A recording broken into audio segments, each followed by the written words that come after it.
Friends, good morning. তোমাদেরকে একটা নতুন রেসিপি দেখাচ্ছি। আমি আজকে ইলিশ মাছ বাজার থেকে নিয়ে এসেছি। তো মাছটা একটু ছোটো ছিল, যাই হোক।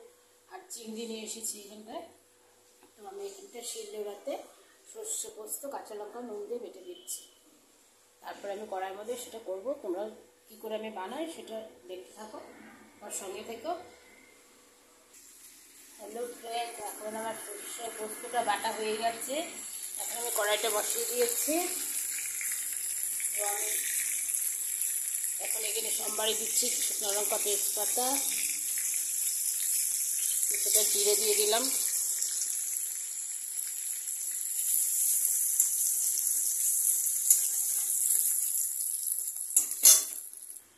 এবার আমি সর্ষে পোস্তর বাটাটা দিয়ে দিচ্ছি। সর্ষে পোস্ত বাটাটা দিয়ে দিলাম।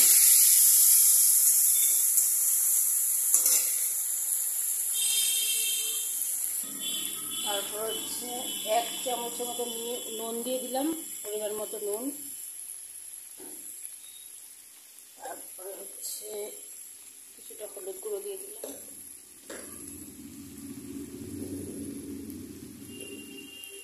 সামান্য একটু লঙ্কা গুঁড়ো দিয়ে দিলাম।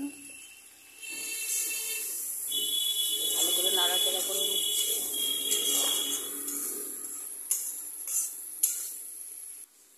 কিছুটা পরিমাণ জিরের গুঁড়ো দিয়ে দিলাম। সামান্য একটু জিরের গুঁড়ো দিয়ে দিলাম। এটাকে ভালো করে নাড়াচাড়া করে নিচ্ছি। সর্ষে নাড়াচাড়া করে এবার আমি কিছুটা মুড়ির মতো জল দিয়ে দিলাম।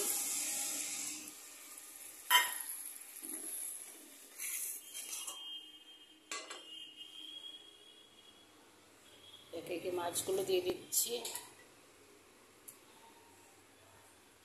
মাছটা একদমই ছোটো, যাই হোক সবারই তো ইচ্ছা করে বন্ধুগণ যে একটু ইলিশ মাছ খেতে। তো আমি বাজারে গেলাম, ভাবলাম ইলিশ মাছটা নিয়ে যাই। তো ইলিশ মাছটা নিয়ে এসেছি।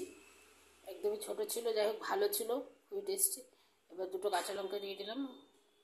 এবার একটু আস্তে আস্তে এটা ফুটবে, তবে নামিয়ে দেবো। তোমরা দেখতে থাকো, একদমই শর্টকাটে ইলিশ পোস্ত করছি। তোমরা দেখতে থাকো কেমন করে কমপ্লিট হয়। এটা ভালো লাগলে একটা লাইক সাবস্ক্রাইব করে দিবে। জানি না কেমন হচ্ছে, তোমরা খেলে বুঝতে পারবে। তো তোমরা এইভাবে বাড়িতে বানাতে পারো, শর্টকাটে একদম কোনোরকম সবজি ছাড়াই ইলিশ পোস্ত ভাপা করতে পারো।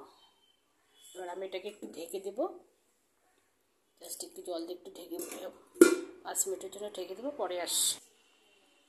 আমার এখানটায় বন্ধুগণ, দেখো কেমন লাগছে, খুব ভালো লাগছে। তবে একটা লাইক করে দিবে। ইলিশ ভাপা কমপ্লিট সর্ষে পোস্ত দিয়ে। এবার নামানোর আগে কিছুটা গরম মশলা দিয়ে দিব। 1 চামচের মতো গরম মশলা দিয়ে দিচ্ছি। তখন কয়েকটা এখানে আমি চিংড়ি মাছ রেখেছিলাম, সেটাও দিয়ে দিচ্ছি। কয়েকটা চিংড়ি মাছ দিয়ে দিলাম।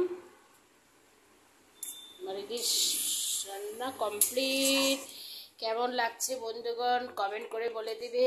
ইলিশ সর্ষে পোস্ত কেমন হয়েছে। গরম গরম ভাতের সাথে খুবই টেস্টি লাগবে। তোমরা আমার এই ভিডিওগুলো দেখতে থাকবে, লাইক সাবস্ক্রাইব করে দেবে। পরের ভিডিওতে দেখা করছি। আজকের মতো আমার video complete, recipe complete. Thank you, by.